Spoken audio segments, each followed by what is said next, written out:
Mafia 2 is it's a third-person action-adventure game set in a fictional city in the east coast of America during the 40s and 50s. It charts this guy, Vito Scaletta's, sort of rise into a life of organised crime along with his buddy Joe.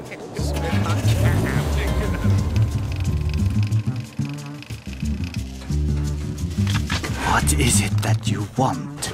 I want to know why you had our friend killed. Well, like every classic mob story, Mafia 2 is a story about friendship, betrayal. The guys who you think are the bad guys might not really be the bad guys. Your best friend might be the bad guy. The thing that's really important to us is this sort of cinematic storytelling that the guys here at 2K Czech can sort of achieve. Something we're really proud of, something we've invested so much time and effort into making sure it's perfect.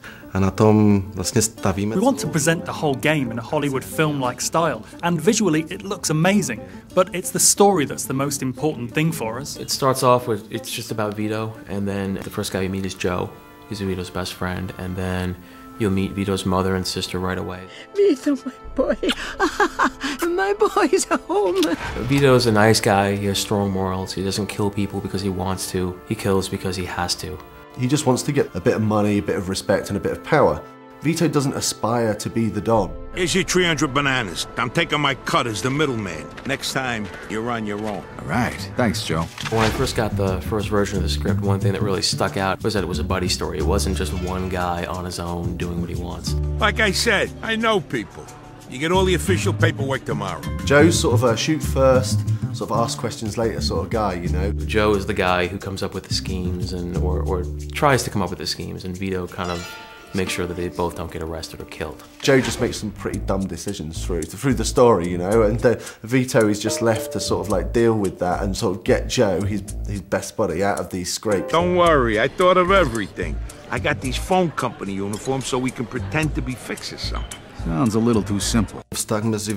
Our goal was to build the relationship in such a way that it's clear to us, or to the player, that Joe is his best friend.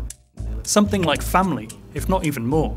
We'll find you a job where you can make good money without killing yourself, all right? Music to my ears. Besides Joe Barbaro, there's a lot of other characters that Vito meets and interacts with and becomes friends with throughout the story. The first real mob guy you meet is a guy named Henry Tomasino, who gives you kind of your first big break. And then this guy named Eddie Scarpa, who's kind of similar to Joe in that he likes the booze, he likes the women. It's an open world city with a very strong linear story travelling through it, which is maybe a little bit of a different structure than we see with other open world games. With our game, the story is incredible, the dialogue is amazing. If you knew what was really going on, you'd realize that you was better off in jail. But that don't matter now anyway. What we wanted to chart was this guy's rise through the ranks of the Mafia. The Mafia is pulling the strings. If you're ordered to do something, you have to do it, even if you don't agree. Otherwise, you won't survive, or you might lose a friend, or even your family. You're gonna do us all a favor, and if I refuse, you die. The life of a mobster isn't what it's all made out to be, you know. It's not all really glamorous, you know. It has some really bad things that happen to it, and we really explore that during the story. I think it's really interesting. People are going to really enjoy it. What'd you say your name was? Vito.